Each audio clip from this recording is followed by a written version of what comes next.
जोहार साथियों, मैं रविशंकर यादव, जेएलकेएम के केंद्रीय प्रवक्ता। आप सोशल मीडिया के माध्यम से, अखबार चैनलों के माध्यम से देख रहे हैं कि पिछले 48 घंटा से कोडरमा कांग्रेस के द्वारा कोडरमा सदर अस्पताल पर अनिश्चितकालीन धरना का आयोजन किया गया था, लेकिन महज 48 घंटा के अंदर यह धरना समाप्त हो गया। और उस धरना में आप देख रहे होंगे कि कोडरमा कांग्रेस के कोई नेता नज़र नहीं आए, क्योंकि कोडरमा कांग्रेस अपने खंड खंड में विभाजित है। एक साइबेरियन बर्ड्स आए थे और पैराशूटिया नेता आए, मीडिया में चेहरा चमकाए और चले गए। धरना देना डेमोक्रेट सभी पार्टियों का अधिकार है, लेकिन ये महज नौटंकी कांग्रेस पार्टी का यह दर्शाता है कि सरकार आपकी राज्य में है, सूबे में, राज्य में सरकार आपकी महागठबंधन की है और संजोग से कांग्रेस में ही स्वास्थ्य मंत्रालय का कोटा कांग्रेस में ही है, स्वास्थ्य मंत्री इरफान साहब हैं। तो भाई आप अपने मंत्री जी से क्यों नहीं कहे, अपने सेक्रेटरी सरकार से क्यों नहीं कह देते हैं कि कोडरमा में अल्ट्रासाउंड की दिक्कत है, कोडरमा में सरकारी दवाई मुफ्त में उपलब्ध नहीं है, जांच की सुविधा नहीं है, सारे डॉक्टर इधर उधर भटकते रहते हैं, इलाज में ड्यूटी नहीं देते हैं बढ़िया से। तो आप कार्रवाई क्यों नहीं कराते हैं? आप धरना दे करके, महज नौटंकी करके जनता को गुमराह करने का जो प्रयास करते हैं कांग्रेस पार्टी के लोग, ये जनता देख रही है। आने वाला समय में आपको जवाब मिलेगा। हम जेएलकेएम के लोग मांग करते हैं सरकार से, आपकी सरकार से मांग करते हैं, यह है हिम्मत तो अपने सरकार को कहिए कि हर एक जिले में जो सदर अस्पताल है उसको पूरी आधुनिक सुविधाओं से लैस करें।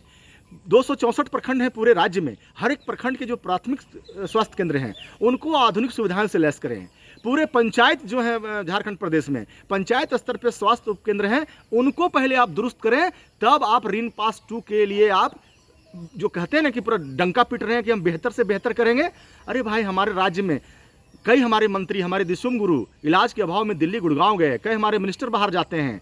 आप लोग को लज्जा नहीं आती है कि हमारे राज्य में स्वास्थ्य सुविधा कितना लचर में है? आपका स्वास्थ्य सुविधा पूरी तरह से आईसीयू पे चल रहा है। माननीय मंत्री जी, माननीय मुख्यमंत्री जी, ये समझने की आवश्यकता है।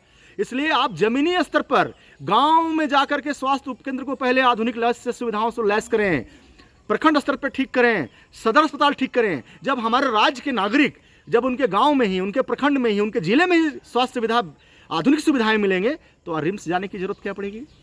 दूसरे प्रदेश जाने की क्या जरूरत पड़ेगी?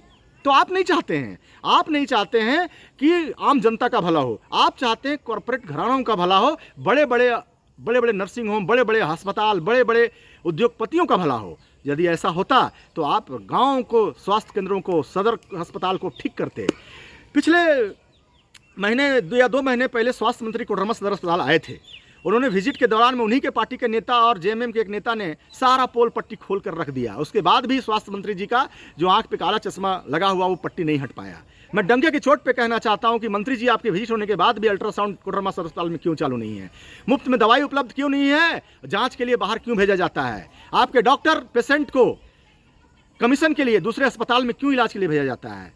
आपके नेता, आपके कार्यकर्ता तो जवाब नहीं दे पाएंगे, क्योंकि वो हताश और निराश हैं। आप उनकी सुनते नहीं हैं। यदि आपकी सरकार, आप मंत्री जी, आपके सेक्रेटरी, आपकी राज्य में अधिकारी बेलगाम हो गए हैं, यदि वो सुनते तो आपके कार्यकर्ता धरना पे बैठते नहीं। और धरना पे बैठते हैं, क्या करें? बेचारे के पास तो कोई सुनने वाला नहीं, कोई देखने वाला नहीं है, वो हताश और निराश है। इसलिए हम मांग करना चाहते हैं, जेएलकेएम मांग करना चाहती है कि आप पूरे राज्य में स्वास्थ्य सुविधाओं को ठीक करें, नहीं तो जेएलकेएम आपको जो सदन से लेकर सड़क तक आईना दिखाने का काम कर रही है, आने वाला समय भी ये आईना आपको हम लोग दिखाएंगे। और सोशल मीडिया के माध्यम से हम कहना चाहते हैं, अपने कोडरमा के जिला प्रशासन से, उपायुक्त महोदय से विनती करना चाहते हैं कि साहब, हमारा कोडरमा सदर अस्पताल को आप बेहतरीन तरीके से चलाएं, नहीं तो आने वाला समय में हम लोग पर ही नज़र भी बना कर रखे हुए हैं। ज़रूरत पड़ेगी तो हम लोग आपसे बात करेंगे और ज़रूरत पड़ेगी तो आंदोलन भी करेंगे। जय झारखंड, जोहार झारखंड।